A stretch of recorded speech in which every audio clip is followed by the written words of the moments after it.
Today is Gautam Chintamani. He's a film historian and author of several books including Dark Star, The Loneliness of Being Rakesh Khanna, and the film that revived Hindi cinema.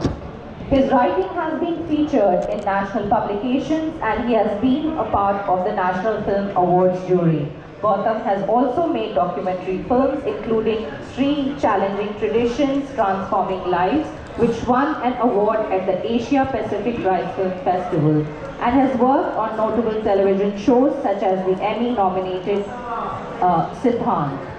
Moderating our discussion today is Murtaza Ali Khan. Murtaza is an award-winning film critic, journalist who's been covering art, culture and entertainment for over 10 years. He regularly appears on radio and TV as a film expert. He has also curated film festivals, retrospectives for various embassies and cultural centers. He has also served on the jury for various film festivals as well as the National Film Awards. He regularly conducts workshops on film appreciation and cinema history. He has translated the book Hindujaz and Bollywood about the global journey of over 1200 Hindi films from 1950s to 1980s into English. I'll now hand over the conversation to Murtaza. Thank you, ladies and gentlemen. Thank you so much for the wonderful introduction, and I welcome you all, and I also welcome my august panelists. I must say that it's a very wonderfully curated panel. I love the topic. It's a topic which is very close to my heart. It's very topical as well as it's also very evergreen. When we talk about adaptations, there's so much to talk about. We can talk about Shakespeare, we can talk about Chetan Bhagat, we can talk about a lot of different hybrid sort of adaptations we have seen. We have a lot of documentaries that have been made from books. So there's so much to talk about, and I would say that adaptation is one thing that has always piqued interest of everybody. As a film critic, I have taken great interest in adaptations because for the longest time the question of fidelity has been at the very heart of adaptations. So when you adapt Shakespeare, when you adapt Munshi Premchand, or when you adapt Sharat Chand, where is the fidelity? The purists would say that, oh my god, this is a bad adaptation. Why is this film bad? Because they'll be angry. I know, so many Vyomkesh Bakshi enthusiasts, they were annoyed, when Dibakar Banerjee came up with Detective Vyomkesh Bakshi. They said that it's not a good enough adaptation. In fact, the purists didn't even spare Satyajit Ray's own son when he touched Feluda. That is the kind of, religious sort of fervor that I've seen in fans of books. And that is the reason why, we have this panel, each one from a very diverse sort of a background, and we'll try to dissect what it is about adaptations, that makes it so fascinating, so alluring, at the same time, why it is also so challenging, to please everybody. Gulzar Saab beautifully says that, an adaptation of film is another kind of literature. But a lot of people would say that, an adaptation which is not totally faithful to the book is no good. At the same time, there are many creative people who have said that what's the point of adapting the same thing frame by frame? If it's a literal adaptation of the book, then what is it that the filmmaker is bringing new to the table if he or she is just literally adapting it? So that's where the question lies. What is adaptation and how it has evolved, in today's times and age. So I would want to start with you, Gautam. You have been, extensively involved, in different mediums as a writer, as a screenwriter, as a filmmaker. I want to understand, and you have also, done this amazing book. Of course, you have done many other books also, but Pink Inside Story, and Pink is a film which is, very beautifully known for its strong message of no means no. At the same time, it's a film that also encouraged a lot of interesting aspects of feminism, equality, and gender divide, that has been mostly absent from our mainstream. So I would like to touch upon this, from your own understanding. How has this process of adaptation evolved over the years? Especially now in today's times, we also are talking about web series, which are adapting a lot of books. But for the longest time, it was mostly movies, which were based on either short stories or full-fledged novels or novellas for that matter. Thank you so much. It was a pleasure to be here. Namaskar, everybody. A few years ago, actually many years ago, Stanley Kubrick was trying to make his next film, and Kubrick was notorious that he would take 7-8 years between films, and in a career One of my favorite films, all-time favorite films. in a career spanning almost 50 years, Kubrick has done about 10 films or thereabouts. Each is a masterpiece which stands the test of time.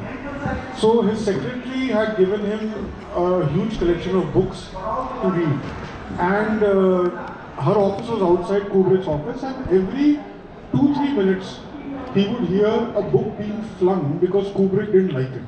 So he would read a few pages, throw it, he would read a few pages, throw it. After a while, for about 20 minutes, she did not hear him flinging a book. So she was a little curious that what is the book that caught Kubrick's attention.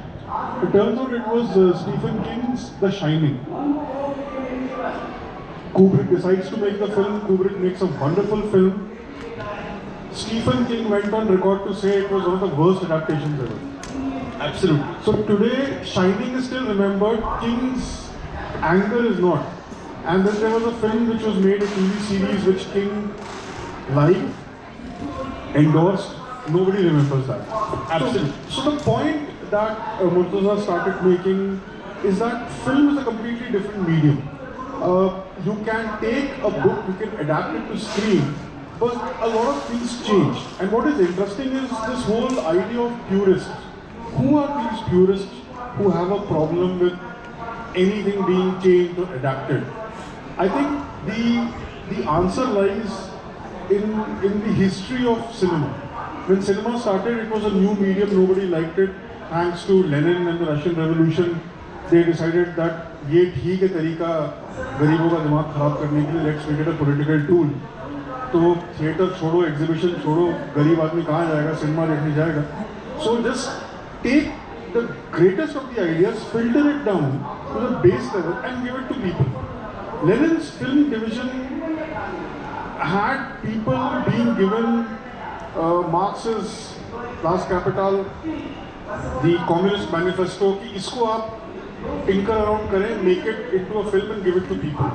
So if this was the idea behind cinema, the critics of that time would have had a problem. And I think that generation has continued where people have an idea where you take something which is seemingly, and for the want of a better term, slightly intellectual or highbrow, and then distilling it down to the base level. So people get angry with this. I mean, you talked about Satyajit Ray's Feluda, the furore that his decision to take Kishore Kumar to sing in Ghore Baire, it just changed everything. So I think somewhere the idea of... For that matter, casting Utpal, Kumar in Nayak. Exactly. American Idol. So when you take something which is supposedly slightly highbrow, people will have a problem with that. And I think somewhere this whole OTT business has also, put the cat amongst the pigeons. Because take a item like Sacred Games, the book. Now, when was the book written? When was the show made? What is the post attached to that? Similarly, if you take The Man in the High Castle, which is an Amazon series. Yeah. I mean, Philip K. Dick wrote that in the 60s. There was nobody called Trump on the anvil. But many years later, when you make that TV show, and suddenly you start saying that this is the dystopian view of Trump in America. The same thing happened with another book in India where you attach these ideas to that. I think this in itself is also a business where you will bring something which is very, very real, just twist it around and then change. I mean, I'm also reminded of Leela. I think it was very overcooked. Yeah, so I don't want to take specific name. But like Puneet's book, it draws so much from what is happening in the world and what actually happens. But this whole thing about industry, बहुत बड़ा परिवार है, घर की बात घर में रहनी चाहिए. You beat people up, you bash, wives, and then you don't let this come out, and then you say घर की बात घर में रहनी चाहिए. If somebody brings that to life, then you will have a problem that this is not the reality that we want. So the way people will have a problem with reality, I think good fiction is so real that people associate themselves with that, and when you change even slight elements in that, people have a problem. I think a very pertinent way to begin this discussion. I want to come to you, Puneet, and I have the pleasure of reading your book, Take Number 2020. The book is very cinematic. I really love the meta aspect of it, in that, while reading the book, sometimes you do not know whether it's actually happening or it's a movie scene that's been told so beautifully, and it's a page turner. At the same time, she's dealing with issues of identity, gender, very pertinent topics which a lot of people, are afraid to talk about or refuse to talk about. So, Puneet, I must congratulate you first and foremost, on making such a bold and a very honest book. At the same time, I'm a little curious. While you were writing that book, were you a little conscious that one day you would like it to be adapted in, say, a form of a movie or a series? Is it something as a writer affects you, whether 5 years from now or a few years from now, when it will be adapted, into a movie or a series, how it should be, how it should evolve? And would you personally want to write the screenplay if you get the opportunity when it comes to the adaptation? I just want to understand from the writer's corner, since we are also in the author's corner, what were the driving forces behind, writing such a amazing, very breezing, refreshing narrative? So, hello everyone. This book actually was, I call it an accidental book.